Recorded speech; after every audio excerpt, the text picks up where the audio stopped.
네, 여러분들하고 이제 이거 하고 나서, 그러니까 이 강의를 하고 나서 제가 다시 강의안을 한 번 더 작성을 했어요. 예전에 제가 했던 자료들도 다시 찾아보고, 뭐 이렇게 하면서 이제 준비를 좀 했습니다. 그런데 그렇다고 해서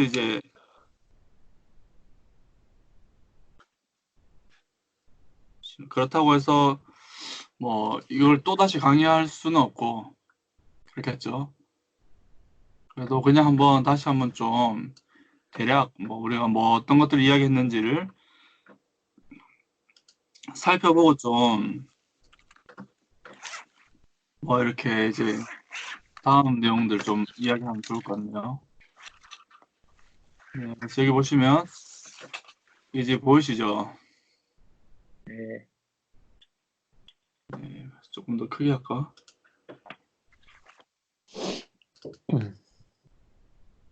네, 그래서 이제 여기 보면 뭐 왜 기독교 세계관을 알아야 하느냐, 뭐 이렇게 해가지고 우리가 외형적으로만 성장을 추구했지, 진짜로 성숙한 그리스도인의 삶에 대해서 한국교회가 그동안 좀 이제 놓치고 있었다. 뭐 이렇게 이제 정리를 했습니다. 여러분들 나중에 이거 꼭 한번 읽어보세요.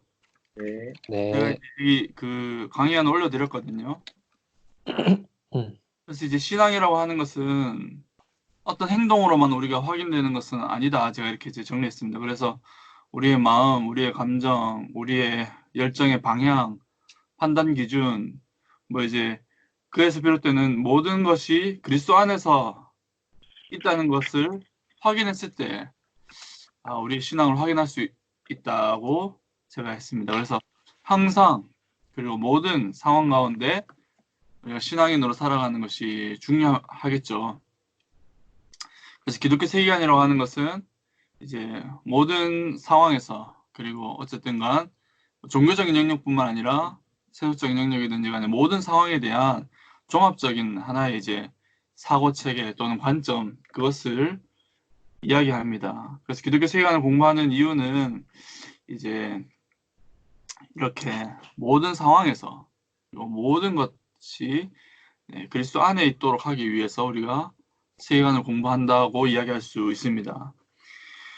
세계관은 이제 세상을 바라보는 하나의 관점이라고 정의 내릴 수 있습니다.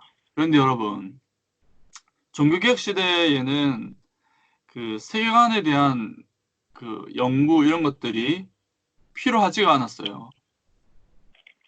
왜냐하면 교회라고 하는 것이 이제 세상을 다 이제 지배하던 사회였잖아요. 중세 시대에는 교회와 세속 삶이라고 하는 것이 구분되지 않았단 말이에요.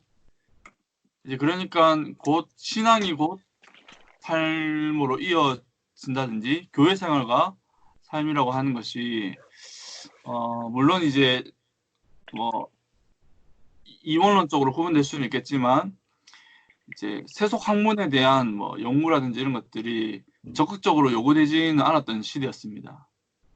그런데 이제 종교개혁이 끝이 나고 나서는 이제 상황이 달라지겠죠. 세속 정부가 이제 들어서게 되고 정부와 교회라고 하는 것이 분리되게 되잖아요. 종교개혁이 있고 나서 그렇게 되면 이제 어떤 문제들이 생기냐면 예전에는 이제 교회 중심으로 그 안 좋은 말로 교회 중심으로 모든 학문을 했어요. 뭐 과학이라든지 예술 이런 것들도 전부 다 이제 교회라고 하는 기관을 통해서 그 가치를 가지고 이루어졌다라고 볼 수 있겠죠. 그런데 이제 세속 국가가 생기고 세속 삶과 교회가 이제 아예 영역 자체가 구분되면서부터 이제 사람들이 그러면 이제 뭐 신학과 여러 가지 학문들도 서로서로 다 이제 고유한 가치를 되찾아가게 되는 거겠죠. 과학은 과학으로서, 뭐 이제 그게 예술은 예술로서, 의학은 의학으로서, 뭐 이렇게 이제 찾아가게 됩니다. 그러면 이제 이 신자들에게는 뭐 이제 이런 것들이 생겨죠. 이게 제가 적어놨는데 성도들이 여기 보시면 보이죠? 네. 예, 교회와 분리된 세속 국가에서 학문하고 정치를 하고 사업을 하게 되었다. 그러한 상황이 되자 신앙을 가진 성도들이 세속 국가의 통치 아래에서 어떤 이해를 가지고 학문을 해야 하는지 그리고 정치를 해야 하는지에 대한 이해가 필요하게 되었다. 그래서 이때부터 기독교 신앙을 삶의 체계로서 정립하는 신학적 활동이 활발하게 일어났다. 이렇게 하면서 이제 현대 사회에서 기독교 세계관이 더욱더 적극적으로 필요하게 되었음을 이제 역사적으로 볼 수 있습니다. 그러니까 16세기 뭐 칼빈이나 이런 사람이 활동하던 시대에는 교리만 이제 바로잡으면 되는 거예요. 물론 거기에도 세계관이 필요하긴 했겠지만 적극적으로 필요하지는 않았죠. 그러나 세속 영역이라고 하는 것이 더욱더 커지면 커질수록 그러면 이 세속 원리를 이해할 때에 어떤 원리를 가지고 이해해야 되냐 하는 것이 적극적으로 요구되었던 거죠. 근데 우리가 사는 시대도 마찬가지입니다. 우리가 사는 시대도 뭐 우리가 중세 시대처럼 교회가 전체를 지배하는 시대도 아니고 우리는 세속 국가, 세속 정치, 정부 아래에서 또한 신자로서 살아가기 때문에 우리가 살아가는 삶을 기독교적으로 좀 인식하는 것이 또 이해하는 것이 우리에게는 더욱더 이제 필요하게 되었습니다. 그래서 이제 기독교 세계관은 실제를 바라보는 안경과 같다. 제가 이렇게 이제 적어놨고요. 그리고 세계관은 체계화되고 이렇게 학문적으로 뭔가 정리되기 이전에 비의도적으로 형성되는 체질과도 같은 것이다. 이렇게 이해를 할 수 있습니다. 그래서 우리가 의식하고 뭔가를 이제 해서 우리가 세계관을 사용하는 것이 아니라 무의식적이고 비의도적으로 형성된 관념을 의도적으로 의식화하고 외연화하여 조직적으로 서술하면 그것이 철학이나 사상이 되는 거죠. 우리 안에 있는 무의식 관점이라고 하는 것을 체계화시키면 그것이 하나의 철학이나 사상으로 이제 이름을 붙일 수 있겠죠. 그러나 그렇게 철학이나 사상이라고 하는 것으로 이름 붙이기 전에 그 전에 먼저 우리 안에 내면화되어 있는 것, 그것이 바로 세계관입니다. 그런데 우리는 이 세계관을 이제 수정해야 될 필요가 있어요. 그리고 올바르게 교정해야 될 필요가 있습니다. 그래서 우리가 가지고 있는 이 내면화되어 있는 이런 내용들을 이제 구체적으로 어떤지를 진단하고 체계적으로 표현해서 그걸 다시금 수정하려고 하는 것이 기독교 세계관 공부다. 뭐 이렇게 표현할 수 있을 것 같아요. 세계관은 우리 내면화되어 있는 것들인데 그것을 수정하기 위해서 우리는 그것이 어떤 내용들을 가지고 있는지를 학문적으로 공부를 하는 거죠. 그리고 세계관은 무엇으로 구성되어 있느냐 이렇게 했을 때 제가 지난번에는 이제 뭐 7가지 주제를 얘기했습니다. 기억나죠? 이게 뭐 7가지 개념들, 크게는 7가지 개념들, 뭐 절대적인 신은 누구이냐, 그리고 뭐 인간은 어떻게 존재하느냐, 뭐 이런 여러 가지 질문들에 대한 대답을 하면서 그것이 이제 우리 안에 있는 세계관을 구성한다 이렇게 이야기를 했습니다. 그런데 이제 세계관을 형성하는 것은 꼭 그런 개념들뿐만이 아니라 어떻게 범주를 나누느냐 이런 것들도 세계관에 큰 영향을 미쳐요. 뭐 예를 들면 우리는 하늘과 땅을 나눈다든지 그리고 또 이제 뭐 세계를 바라볼 때에 창조주와 피조물 이렇게 나눈다든지 이런 것들이 있잖아요. 우리 신자들에게는.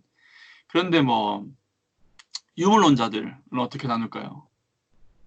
모든 것이 물질에 기원하고 있다라고 보는 사람들은 동물, 그 다음에 조금 더 우월한 뭐 사람, 뭐 이런 식으로 분류하겠죠. 각자 가지고 있는 세계관에 따라서 이제 여러 가지 범주를 나누고 분류하는 방식들이 다 달라집니다. 이런 범주들을 나누는 방식들이 또 세계관을 구성하고 있습니다. 그리고 또 뭐 논리적인 방식 이런 것들도 어디 갔어? 논리적인 방식도 논리라고 하는 것도 세계관을 안 되겠다. 지금 어디 하고 있지? 네, 논리도 세계관을 이제 구성하는 중요한 요소입니다. 그러니까 뭐 서양의 논리는 기본적으로 어떻죠? 이제 흑백 논리예요. 예를 들면 이것 아니면 이것 이게 이제 서양에서의 아주 중요한 그 사고를 형성하는 중요한 논리 방식입니다. 동양은 어떨까요? 같을까요? 논리를 전개하는 방식이 다릅니다. 동양에서는 서양은 이것 아니면 이거지만 이것 아니면 저것이지만 동양에서는 이것일 수도 있고 이것이 저것일 수도 있어요. 이것 안에 모든 것이 있고 뭐 이제 이런 논리를 동양에서는 이제 가지고 있습니다. 그렇게 가지고 있는 이유는 세계관이 달라서 그런 거예요. 기독교 세계관에서는 무엇이 논리를 지배할까요? 때로는 이것 아니면 저것일 수도 있고 또 동양 사고처럼 뭐 이것 안에 뭐 저것 이런 것들이 들어갈 수도 있겠죠. 그러나 어쨌든 간 기독교 세계관은 성경이 이제 모든 논리를 성경이 이야기하면 맞고 성경이 아니라고 이야기하면 논리적으로 맞지 않아도 그것은 우리의 어떤 사고방식을 결정짓는 하나의 논리가 됩니다. 성경 자체가 우리에게 논리가 되겠죠. 이런 방식으로 이제 세계관은 구성됩니다. 그러니까 개념들 그리고 거기에 따른 분류하는 뭐 그런 분류, 범주들 그리고 논리 이것이 세계관을 형성합니다. 예, 세계관은 참 다양합니다. 보면 인구 수만큼 세계관이 존재한다 이렇게 제임스 사이어라는 유명한 기독교 철학자가 이야기를 했습니다. 그런데 여러 가지 이제 다양한 세계관 속에서도 중요한 주제에 대해서는 일치하는 관점이 있습니다. 그래야지만 그 사람들끼리 집단으로 모일 수 있겠죠. 묶일 수 있겠죠. 그렇겠죠. 예를 들면 기독교인이라고 이렇게 했을 때 우리가 같은 믿음을 가지고 있다고 하지만 모든 사안에 대해서 똑같은 이해를 가지고 있는 것은 아니겠죠. 그럼에도 불구하고 우리에게는 중요한 주제에 대해서 일치하는 관점이 있습니다. 그것이 있어야지만 우리는 기독교인이다. 우리는 함께 모일 수 있는 교회가 되는 거예요. 그렇듯이 이제 뭐 사람들이 살아가는 뭐 집단도 마찬가지겠죠. 집단도 어쨌든 간 중요한 주제에 대해서 일치하는 관점이 있기 때문에 함께 삶을 공유하고 또 서로를 의지하면서 그렇게 살아갈 수 있습니다. 그리고 이제 우리는 문화와 세계관의 관계에 대해서도 우리가 다뤘습니다. 그렇죠? 기억나나요?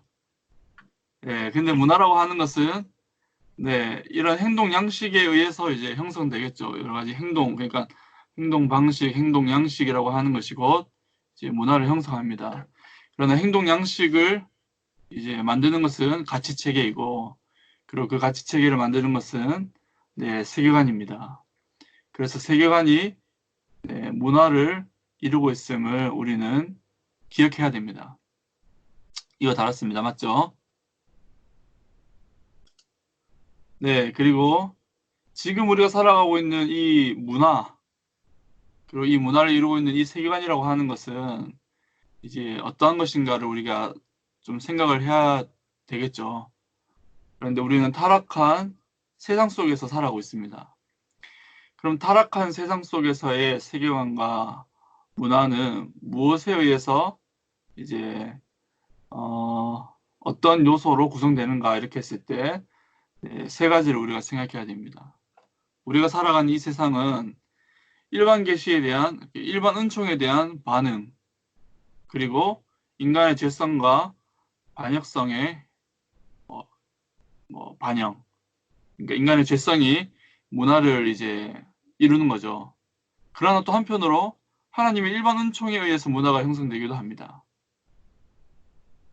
하나님의 일반 은총으로 인해서 우리가 살아오고 있는 정부 그리고 여러 가지 문화 활동 이런 것들이 이제 인간의 삶을 유지하는 거예요. 그러나 한편으로 그 안에는 우리의 죄성이 반영되는 거죠. 두 가지를 다 볼 수 있어야 됩니다. 그리고 그 배후에는 사탄의 역사가 있고 그리고 더욱더 그 배후에는 하나님의 구속을 향한 하나님 나라의 성취를 향한 하나님의 섭리가 또 이 세상을 움직여가고 있습니다. 그러니까 하나님의 나라 그러나 사탄의 역사 그리고 그 안에서 하나님의 일반 은총과 인간의 죄성이라고 하는 것이 함께 어우러져서 이 땅의 삶을, 이 땅의 문화를 형성하고 있습니다.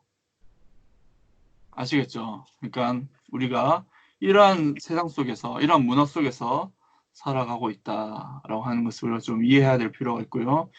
그리고 이제 종교와 문화의 관계도 제가 여기다가 적어놨습니다. 그래서 이제 종교와 문화는 딱 정확하게 구분하기가 쉽지 않다. 때로는 이게 구분되기도 하지만 또 어디에서는 종교 자체가 문화이기도 하고 그렇습니다. 어쨌든 간 종교는 기본적으로 세계관을 이제 제공하는 것이 종교의 아주 큰 역할입니다. 세상을 어떻게 살아가야 되는지, 세상을 어떻게 이해해야 되는지를 이제 종교 자체가 제공해 주는 역할을 합니다. 그런 것들을 우리가 이해해야 될 필요가 있고요. 그리고 세계관의 형성 과정을 보시면 제가 이걸 아주 좀 중요하게 다뤘는데요. 세계관은 문화에 의해서 형성된다. 그리고 학습되고 형성된다. 이렇게 하면서 제일 먼저 경험하는 문화는 세계관을 형성하는 가장 중요하고 첫 번째 되는 과정은 가족이다. 그래서 사람은 가장 먼저 부모에 의해서 형성된 가정이라는 문화에서 태어나고 자라게 된다. 이때에 아이는 가장 처음 경험하는 가정이라고 하는 문화에서 세계관을 형성합니다. 가장 크게. 그리고 다음으로 이 아이는 학생이 되면 학교로 보내져 가지고 세계관을 교정하고 경고해야 하는 시기를 보내게 됩니다. 그래서 학문적으로 자기 안에 있는 이런 세계관들을 더욱더 구체적으로 다듬는 작업들을 하는 거죠. 그리고 사회에서 그가 가지고 있는 세계관에 따라서 문화적인 활동을 하면서 사람은 사회에 기여하면서 살게 됩니다. 그러면서 더욱더 확신을 가지면서 그 세계관을 붙잡고 이제 살아가게 되겠죠.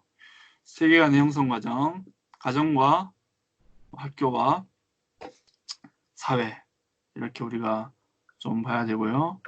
그리고 이제 세계관을 구성하는 개념들과 신학과의 관계 이렇게 해서 교리적으로 이제 뭐 조금 이해해야 될 필요가 있습니다. 근데 뭐 교리적으로 우리가 이것을 진단하고 뭐 이렇게 하기 전에 어쨌든 간 여러분들이 뭐 이런 중요한 개념들 때문에 사람들의 문화와 그리고 이제 뭐 사상이 갈라진다는 것 정도는 꼭 이해하면 좋겠습니다. 예를 들면 뭐 이제 절대적인 존재를 어떻게 이해해야 되느냐, 어떤 게 진짜 이 세상에서 영원하고 절대적으로 변함없는 그런 절대적인 존재이냐 이렇게 했을 때 뭐 이제 창조신을 인정하는 세계관들이 있죠. 그러니까 유신론자들, 기독교, 유대교, 이슬람교. 이슬람교는 어쨌든 간 신이라고 하는 인격적인 존재가 절대적인 존재라고 봅니다. 그러나 창조신의 존재를 부정하는 세계관들이 있죠. 뭐 무신론, 그다음 유교, 도교, 불교 이런 것들은 어쨌든 간 인격적인 신이라고 하는 존재를 믿지 않습니다. 그러면 일단 유신론과 무신론하고 나뉘게 되겠죠. 그 다음에 이제 세상과 자연은 무엇인가 이렇게 했을 때 무신론자들은 세상과 자연은 이제 만들어진 것이 아니라 창조된 것이 아니라 우연히 존재하게 되었다 이렇게 볼 수도 있고요. 뭐 이제 이런 식으로 이제 발전하게 되겠죠. 그러나 이제 범신론, 그러니까 모든 것이 신이다 이렇게 보는 사람들은 세상은 신 자체이다. 그리고 신은 곧 세상이다. 이제 이렇게 보기도 하고, 우리 같은 사람들은 세상과 자연은 창조주가 지으셨다. 이렇게 우리가 보게 됩니다. 그럼 여기에 따라서 또 도덕적인 이해도 달라지겠죠. 예를 들면 우리는 자연이 참 소중하다 이렇게 했을 때 그 근거를 어디에서 찾을까요?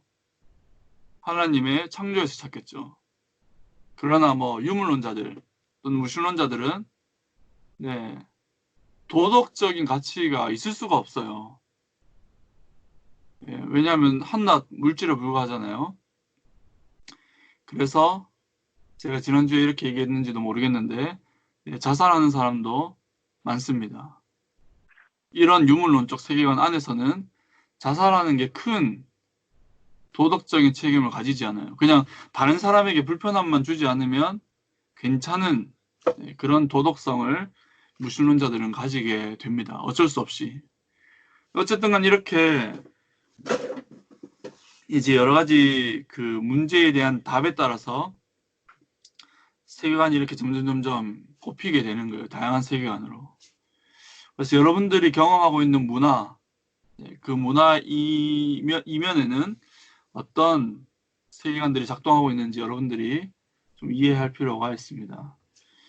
그리고 시대의 변화와 세계관의 역사라고 해서 각각 시대별로 세계관이 크게 변화를 거쳐왔습니다.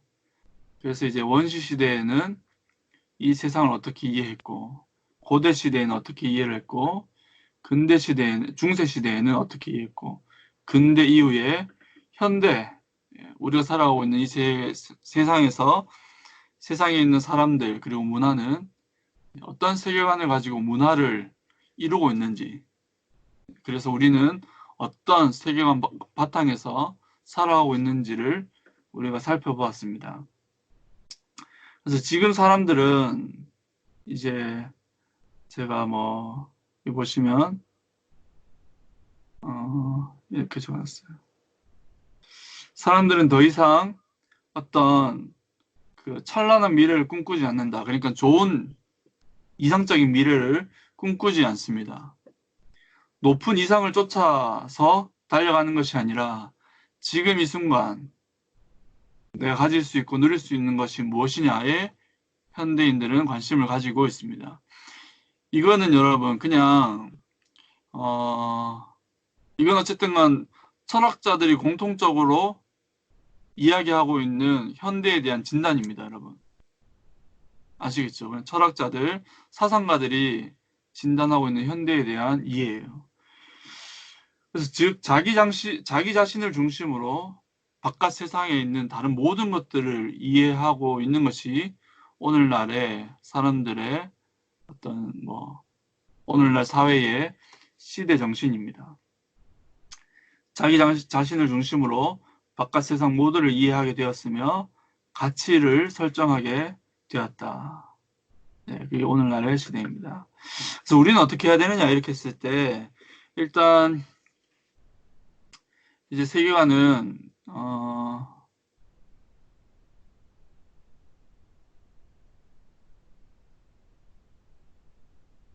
세계관은 일단은 이제 이 반복되고 순환적인 이런 아주 그 벗어날 수 없는 세계관의 권리에서 우리는 어떻게 벗어날 수 있느냐 했을 때 일단은 본성이 변해야 된다고 했습니다, 제가. 네, 왜냐하면 이 세계관은 단지 우리의 머리에 해당하는 것이 아니라 우리의 머리가 뿌리를 두고 있는 마음 그리고 본성에 해당하는 문제이기 때문에 본성이 변화해야 되는데 그러기 위해서는 하나님께서 공적으로 세우신 은혜의 방편 그리고 교회 생활이라고 하는 것이 중요하다 이렇게 했습니다. 교회에서 주어지는 은혜의 방편을 통해 주어지는 말씀이 우리의 마음을 변화시킬 수 있습니다. 그리고 그 다음으로는 사적인 은혜의 방편으로서의 가정의 역할이 중요합니다. 청교도들은 교회가 공적인 은혜의 방편 또는 공적인 하나님의 은혜의 기관이었다면 가정은 사적인 하나님의 은혜의 기관이라고 보았습니다. 그래서 가정에서 이제 자녀들에게 신앙으로 잘 교육하고 또 가정 전체가 이제 하나님의 뜻에 따라서 잘 세워짐으로써 교회에서 받았던 그런 말씀을 가정에서 더욱더 견고히 하는 작업들을 우리가 해야 됩니다. 그리고 나서 또 개인의 경건 생활도 있어야만 하겠죠. 공적인 기관으로서 교회 그리고 사적인 기관으로서 가정 그리고 개인적으로 묵상과 기도하는 것이 이제 우리에게 있어야 되겠죠. 그리고 마지막으로 제 기독교 학교의 요구, 기독교 학교가 필요하다 이런 것들을 또 좀 이야기했습니다. 기독교 학교는 이제 어쨌든 간 교회와 가정에서 경건을 배웠다면 기독교 학교에서는 이제 전공과 관련해서 구체적으로 사회로 나가기 전에 구체적으로 기독교 세계관에 의해서 우리의 전공을 좀 살펴보고 또 준비해 나가는 기관으로서 학교는 우리에게 매우 중요합니다. 그런 차원에서 또 중요하고, 또 두 번째로 이제 문화적인 차원에서 아이들 또래 집단 사이에서의 어떤 문화, 그리고 뭐 이런 차원에서도 세계관을 형성하고 세계관을 굳건히 하는 데 있어서 학교는 아주 중요합니다, 여러분. 그래서 이제 우리 대한민국에서는 기독교 학교에 대한 경험도 부족하고 또 그런 거를 세울 수 있는 토양 자체가 아주 되지 못해요. 그래서 굉장히 쉽지 않습니다. 한국에는 아직까지 성공하고 있는 기독교 학교가 전혀 없어요. 나름대로 이제 싸우고 있는 기독교 학교들은 있지만 건전하게 진짜 원리에 따라서 움직여지고 있는 기독교 학교는 잘 없습니다. 그렇지만 우리가 계속해서 고민을 좀 해야 하는 어떤 영역이기도 합니다. 여러분들이 신앙으로 나중에 자녀들 키워보면 알아요. 아, 학교가 좀 필요하다. 안심하고 보낼 수 있는 학교가 필요하다. 이런 고민들을 하게 될 겁니다. 네, 그래서 이제 제가 결론에서 아주 이제 세게 이야기를 했습니다. 여러분들이 SFC 운동원이라면 하나님의 영광을 위한 목마름이 있어야 하지 않은가? 웨스민스터 소기로 문답이 우리에게 가르쳐 주듯이 인간의 제일 되는 목적은 하나님을 영원롭게 하고 그를 영원토록 즐거워하는 것이다. 이것이 모든 신학과 신앙, 삶의 궁극적인 목표인데 이러한 목표가 없으면서 하나님의 백성이라고 이름표를 달고 살 수 없다. 그것은 하나님의 이름을 전인적인 삶으로 우리가 망령되어 일컫는 것과 같은 것이다. 그러니 교회 생활을 부지런히 하고 말씀 은혜를 받아서 그리고 가정에서 경건한 예배 생활을 해서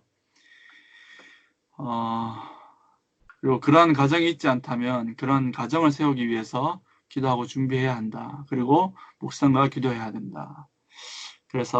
그리고 공부할 때에도 분명한 목표와 알을 위해서 최선을 다해 공부하는 여러분들이 되어야 되겠습니다.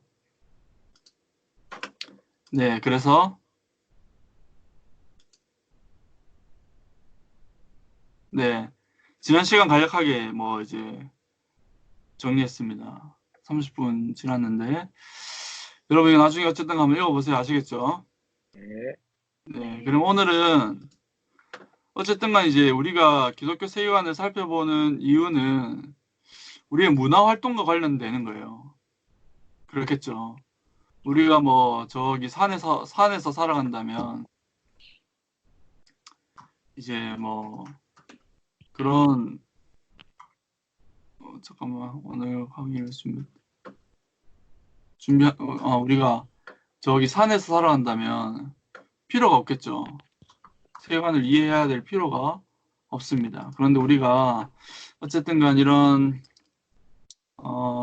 세상이라고 하는 곳에 살아가기 때문에 우리가 기독교 세계관을 이제 필요로 하는 거예요.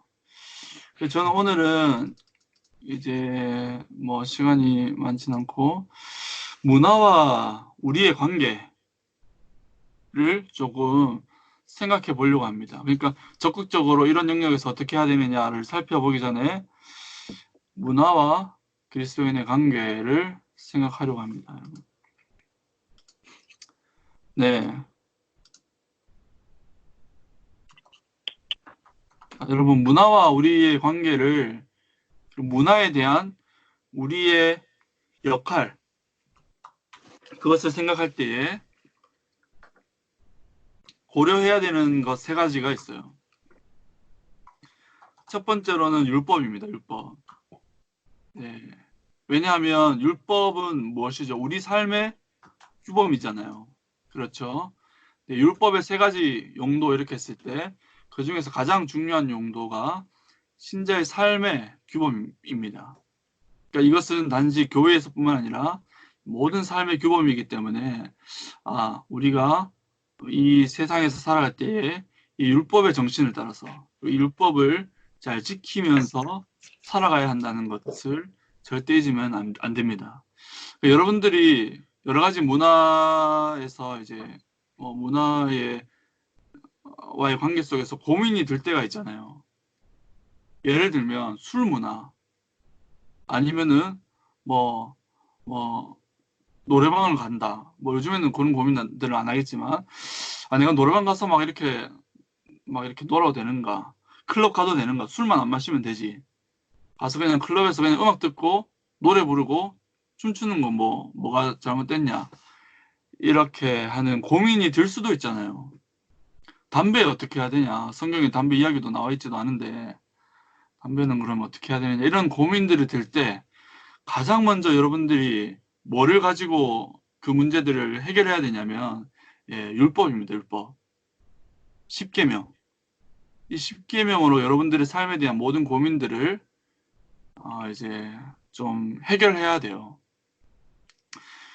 하나님께서 이제 무엇이 이제 원리가 되는지를 우리에게 가르쳐 주셨어요. 그러면 그 원리를 가지고 여러분들의 삶의 구석구석 여러 가지에 대해서 여러분들이 이제 성령께서 주시는 지혜를 가지고 이제 율법에 근거해서 고민들을 좀 해야 됩니다. 여러 가지 율법에 보면 10가지 이 조항이 있잖아요.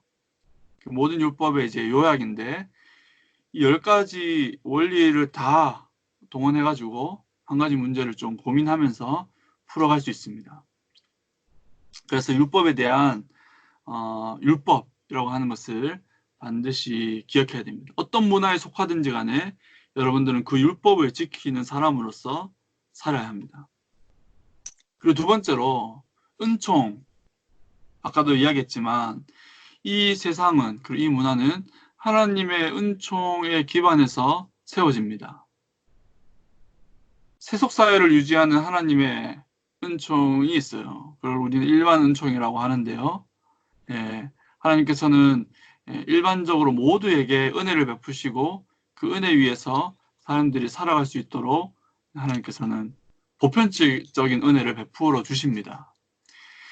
그러나 이제 그러한 은혜 가운데 그러한 모든 일반적인 은혜들은 하나님의 구속의 나라, 그러니까 하나님의 나라, 하나님의 백성들을 위해서 그런 일반적인 은혜들이 다 존재하는 거예요. 나중에 좀 설명하겠습니다. 그래서 이제 일반 은총이라고 하는 것과 하나님의 구속의 역사라고 하는 것이 우리가 살아가고 있는 삶을, 역사를 이끌어가고 있다라는 것을 여러분들이 기억해야 됩니다. 그래서 때로는 그 다음에 또 하나 생각해야 되는 것이 타락입니다. 타락. 어쨌든간 문화라고 하는 것은 세계관의 반영이라고 했잖아요. 이 세계관을 가지고 있는 사람들의 본성이 부패했다. 이렇게 성경은 우리에게 가르치고 있습니다. 그렇죠. 그래서 이 문화들은 타락한 사람들의 세계관이 반영된 거예요. 그러니까 여러분 이 두 가지를 잘 기억하셔야 됩니다. 은총과 함께 타락. 은총과 함께 타락. 이 두 가지가 세상을 움직여가는, 유지하는 두 가지 이제 조건입니다. 여러분 사람도 마찬가지예요. 사람. 우리가 사람을 보고 사람의 가치 그리고 사람을 바라볼 때 어떻게 바라봐야 되냐 했을 때 첫 번째로는 하나님 형상으로 바라봐야 됩니다. 그가 아무리 이제 타락했는 사람이라 할지라도 하나님 형상으로서의 가치가 있는 거예요. 하나님 형상으로서 우리는 존귀하게 여겨야 됩니다. 그러나 또 한편으로 본성이 부패한 타락한 죄인이라고 하는 인간에 대한 이해도 놓쳐서는 안 되겠죠. 하나님 형상이면서 타락한 죄인이에요. 그래서 우리는 그 사람을 그 존재 자체로서 귀하게 여기면서도 그를 불쌍히 여기고 그에게 복음을 증거하고 이렇게 해야 될 책임을 우리는 가질 수 있는 거예요. 세상도 마찬가지입니다. 세상도 하나님의 은총과 타락한 인간의 본성 이것에 의해서 이 사회가 움직여지고 있다라고 하는 것을 기억해야 됩니다. 그 다음에 이제 우리가 좀 영역에 대해서 이해할 필요가 있어요. 이 영역은 잘 구분해야 됩니다, 여러분들이. 잘 구분해야지 각각 구분해서 각각이 가지고 있는 이제 영역의 가치를 잘 알고 그 영역에 자기 자신의 책임들을 잘 이해하고 있어야 됩니다. 그래서 이제 영역에 대해서 우리가 좀 이해할 필요가 있는데요. 일단 영역이라고 했을 때 아주 본질적이고 보편적인 영역이 있어요. 그러니까 모든 사람들이 공통적으로 책임져야 할 영역이라고 하는 것이 있다는 거죠. 그게 뭐냐? 네, 일단 창조 기사에서 우리는 그것을 볼 수 있습니다. 네, 우리 여기 이제 볼까요? 자, 이거는 본질적이고 보편적인 삶의 영역이에요. 그러니까 여러분, 뭐 남자든 여자든 그리고 뭐 그리스도인이든 그리스도인이 아니 어쨌든 간 모든 사람이라면 책임져야 하는 영역이라고 하는 것이죠. 자, 창세기에 나오고 있습니다. 창세기 1장 26절에서 28절 보시면 그러니까 이 피조 세계에 대한 책임을 하나님께서 우리에게 맡기셨다라고 하는 것을 볼 수 있습니다. 그러니까 당시에 피조 세계라고 하면 뭐 자연 그리고 이것을 오늘날로 이야기하면 사회에 대한 책임을 하나님은 인간에게 부여하셨다라고 우리는 말씀을 통해서 알 수 있습니다. 창세기 1장 26절에서 28절 우리 마이크 켜놓은 사람이 없네요. 제가 읽겠습니다.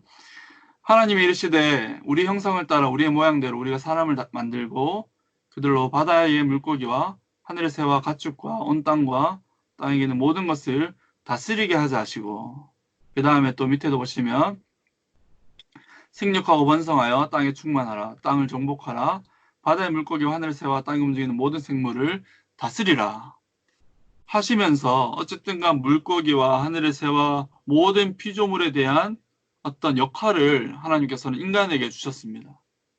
그렇죠? 그리고 에덴에서 더욱더 구체적으로 말씀하세요.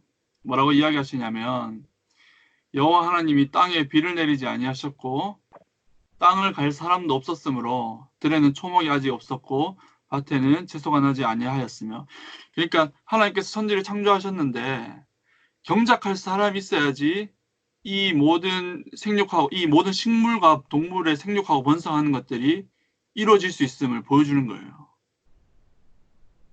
이해되셨죠? 그러니까 사람을 만들지 않았기 때문에 땅을 갈 사람이 없었기 때문에 아직까지 채소가 나지 않았고 초목이 아직 없었다 이렇게 말씀하고 있습니다.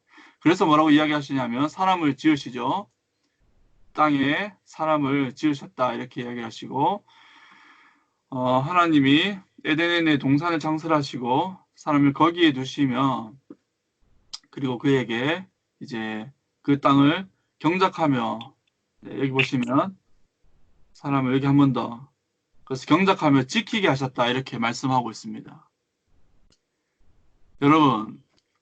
여러분들에게 사회에 대한 하나님의 적극적인 명령이 있는 거예요.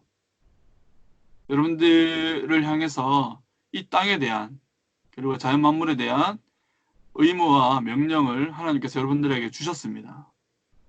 그래서 여러분들은 사회 영역이라고 하는 것에 대한 책임이 있어요. 아시겠죠? 모든 사람은 사회 영역에 대한 책임이 있습니다. 그래서 여러분들이 사회에서 어떤 삶을 살 것이냐 하는 것을 고민을 해야 됩니다.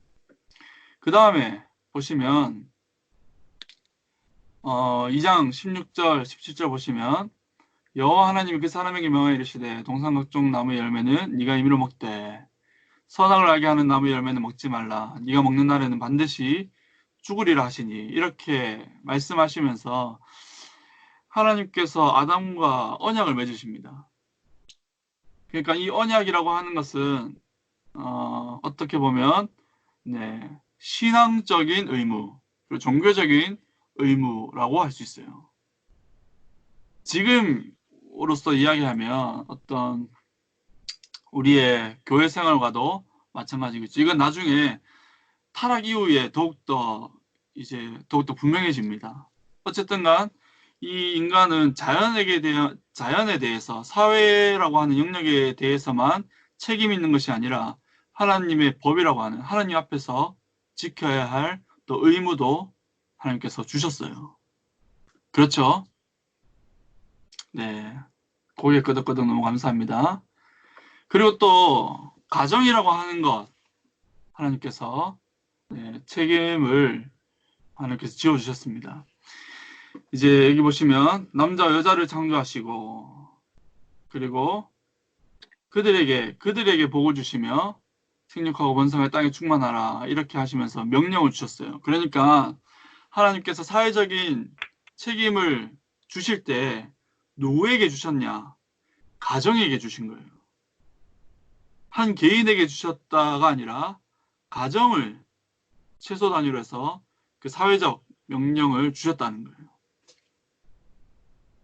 그리고 또 보시면 둘이 합하여 한 몸을 이룰지니라 이렇게 하시면서 둘이 한 몸이 되어서 하나님께 대해서 순종하고 자연에 대해서 이제 사회에 대해서 중요한 의무를 주셨다라고 하는 것을 볼 수 있습니다. 그래서 여러분 보시면 이 다 세 가지 관계가 있습니다. 어쨌든 간 보시면 하나님께서 우리에게 주신 명령, 그러니까 이 피조 세계를 다스리고 정복하고 충만하는, 번성하고 충만하는 것은 하나님의 언약을 지킴으로써 가능할 수 있어요. 그러니까 이 사회적 책임과 하나님에 대한 우리의 신앙이 연결되어 있죠. 그리고 또 보시면 이것을 행하는 것은 누구입니까? 이것을 행하는 것은 가정이라고 했습니다. 가정. 그러니까 가정이라고 하는 것이 가정이 주체가 되어서 하나님의 언약을 지키며 사회적 책임을 다해야 되는 거예요. 여러분, 가정과 그 다음에 교회와 사회 이 세 가지 영역은 어느 하나 무시할 수 없는 영역입니다. 여러분들 이것을 잘 기억하셔야 돼요. 그래서 여러분들이 뭘 하나를 하려고 한다. 그런데 어떤 한 가지 영역이 이제 큰 피해를 입게 된다. 그러면 여러분 그거 고민하셔야 돼요. 예를 들면 나는 이 사회에 엄청 열심히 해가지고 이제 좋은 의도로 하나님께서 주신 꿈이야 라고 생각하면서 내가 이 사회에서 하나님께서 주신 꿈을 좀 이 사회를 섬겨야 되겠어 라고 생각을 했다고 칩시다. 그런데 집에를 못 들어가. 그리고 자기 자녀를 돌보지 못하고 자기 아내를 맨날 내버려둬. 그럼 어떻게 됩니까? 그거 고민해야 돼요. 고민하셔야 됩니다.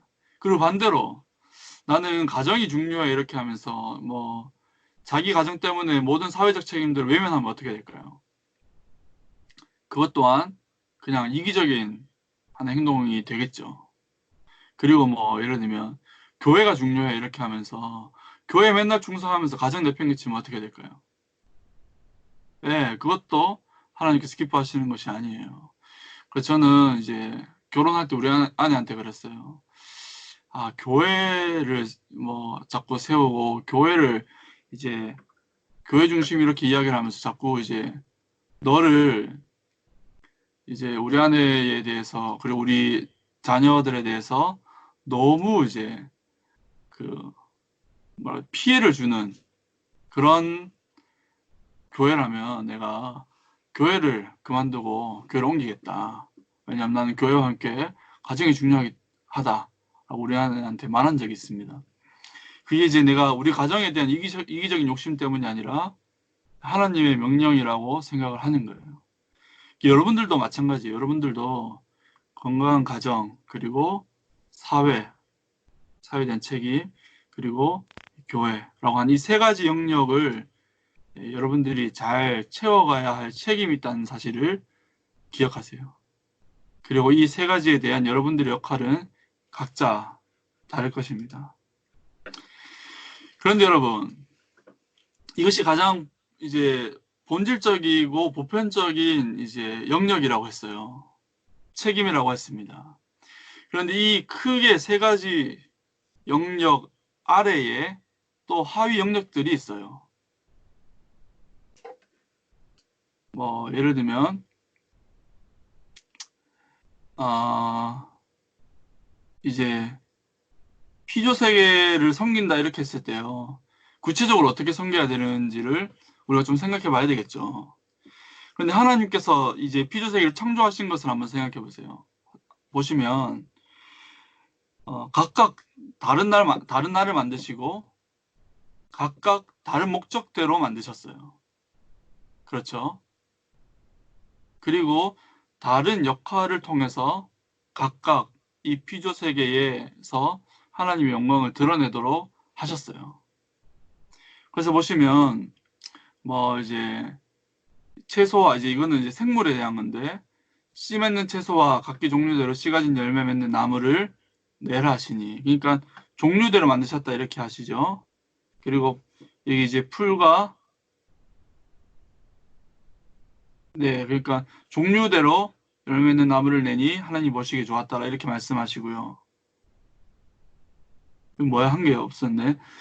동물 제 6일 날 동물 만드신 것도 보시면 이제 하나님께서 종류대로 각기 종류대로 만드시니 보시기에 좋았더라 이렇게 말씀하시는 거예요. 각각의 여러 가지 종류들은 그 종류들이 각각의 역할에 충실할 때 각각의 목적대로 이제 돌아갈 때 그러니까 뭐 새는 하늘을 날고 물고기가 하늘을 날겠다고 난리치면 안 되겠죠. 물고기가 물속에서 잘 헤엄치고 짐승들은 땅에서 잘 기어다닐 때 그리고 식물은 열매를 내고 그리고 해와 달들은 빛을 비추고 뭐 이제 이런 것들을 각기 제 역할을 할 때에 하나님께 영광이 되는 겁니다. 그리고 사람은 피조 세계를 다스린다 이렇게 했을 때 각각의 역할들을 잘 할 수 있도록 하는 거예요. 그렇게 함으로써 이제 사회라고 하는 이 피조 세계라고 하는 영역들을 하나님의 통치가 이루어지는 영역으로 사람은 이제 다스리는 거죠. 그러니까 사회를 섬긴다 이렇게 했을 때 그 사회를 이루고 있는 또 다른 영역들이 있다는 거죠. 네. 보편적으로는 사회라고 하는 하나의 이제 영역에 대한 책임을 지지만 그것을 위해서 또 하나의 각각의 역할과 책임들이 있습니다. 예를 들면 제가 다음 시간에 이야기하게 될 거지만 예를 들면 예술 그리고 뭐 이제 과학, 의학 이런 여러 가지 영역들이 제 역할을 함으로써 건강한 사회를 만들 수 있는 거예요. 그리고 보편적인 영역이라고 했을 때는 이 사회의 정치와 경제 영역이라고 할 수 있겠죠. 그 아래의 하위 영역으로서 과학, 뭐 의학, 인문학, 뭐 예술 여러 가지 영역들이 있습니다. 거기에 대한 역할들을 또 감당함으로써 이제 이 역할들을 감당할 수 있는 사회라고 하는 영역을 책임질 수 있게 됩니다. 그리고 또 하나님께 대하여서도 이 사람 남자와 여자 역할이 각각 다른 거예요. 그렇겠죠. 그리고 지금으로 이야기하면 직분에 따라 또 달라요. 교회라고 하는 영역 속에서 직분에 따라서 또 성도는 성도로서 그리고 직분은 직분자로서 남자는 남자로서 여자는 여자로서 각각의 주어진 책임을 잘 수행함으로써 이 교회라고 하는 영역을 우리가 하나님 앞에서 올바른 그런 교회로서 세워갈 수 있는 겁니다. 그리고 또 이제 가정에서도 마찬가지겠죠. 아버지는 아버지로서 아내는 아내로서 또 자녀들은 자녀로서 고유한 책임이 주어져 있습니다. 고유한 책임을 잘 감당하면서 가정이라고 하는 것을 건강하게 세우는 거예요. 여러분 이런 영역에 대한 이해들을 여러분들이 가지고 있어야 됩니다. 그러니까 보편적이고 본질적인 영역 했을 때 교회와 사회와 그다음에 가정 그리고 그 하부 영역으로서, 하위 영역으로서 이제 각자의 달란트에 따라서, 그리고 각자의 신분에 따라서, 그리고 각자의 위치에 따라서, 전공에 따라서 책임져야 할 또 영역들이 있습니다. 이 하위 영역과 그리고 본질적인 영역이라고 하는 것을 여러분들이 잘 이해하고 계셔야 돼요. 그래야지 여러분들이 여러분의 전공을 통해서 하나님께 영광 돌린다 하는 의미를 더욱더 명확하게 할 수 있고요. 그리고 그렇게 함으로써 교회와 사회와 가정이라고 하는 관계에서 흐트러지지 않는 그런 균형 잡히고 건강한 영역들을 세워가면서 하나님 앞에서 여러분들이 책임 있는 또 건강한 신자로서 그렇게 살아갈 수 있게 됩니다. 하나님 영광을 그렇게 드러낼 수 있습니다. 네, 오늘 이제 조금 더 이제 제가 설명하고 싶었던 것들이 있었습니다. 뭐 예를 들면 타락 이후에 이 본질적인 영역들이 바뀌거나 이렇지는 않지만 어쨌든 간 뭐 조금 달라지는 점들이 있어요.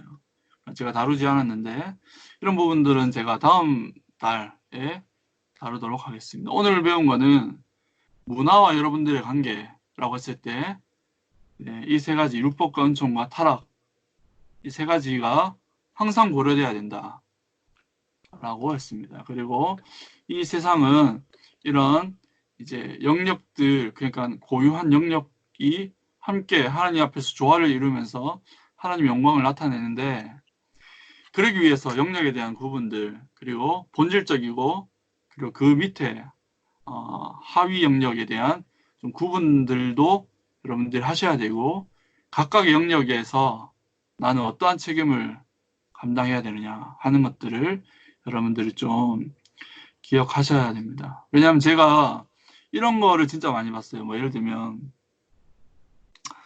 이제 나 정말 하나님을 위해서 예를 들면 뭐 해야 될까 기억이 안 나. 예를 들면 간사가 하고 싶어요. 이렇게 했어. 우리 아내가 간사가 하고 싶어요. 이렇게 했어요. 근데 이제 지금 우리 딸이 있고 이제 우리 자녀들이 있는데 그건 난 몰라 지금 나 하나님께서 나에게 주신 꿈이 있어 라고 하면서 이제 막 가정을 내팽개치고 간사 활동한다고 나가면 어떻게 되냐 그거 건강하지 않거든요.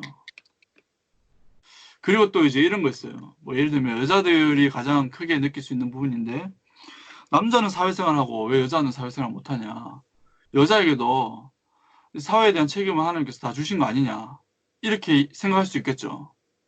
그러나 제가 아까 뭐라고 이야기를 했죠? 가정으로서 사회와 하나님께 대한 책임을 감당한다 했어요. 그것을 위해서 이 가정에서 여자 역할이 있습니다. 그리고 그 여자 역할은 이 남자와 여자 역할을 함께 이 가정이 건강하게 사회적 책임을 감당할 수 있도록 하는 거예요. 이해됐나요? 그러니까 가정을 잘 섬기는 것을 통해서 또 이 사회에 대한 책임을 감당할 수 있다는 거예요. 그러니까 반드시 이제 뭐 사회적인 책임을 감당한다 이렇게 했을 때 직장 생활만을 생각하는 것은 아니라는 거죠. 남자들도 이런 부분에서 생각해야 될 것이 있습니다. 여자를 집에서 밥만 하고 있는 사람으로 생각하고 나는 이제 바깥에서 사회적 책임을 하는 사람으로 생각할 수 없다는 거예요. 어쨌든 간 이제 이런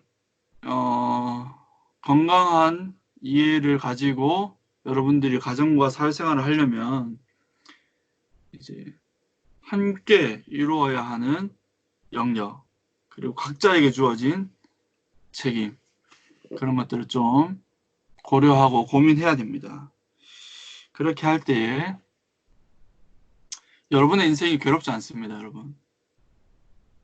확실해요. 그리고 여러분들의 인생이 훨씬 더 이제 하나님 안에서 자유로울 수 있습니다. 이제 9시 2분입니다. 와, 네, 금방 끝난 것 같죠, 여러분?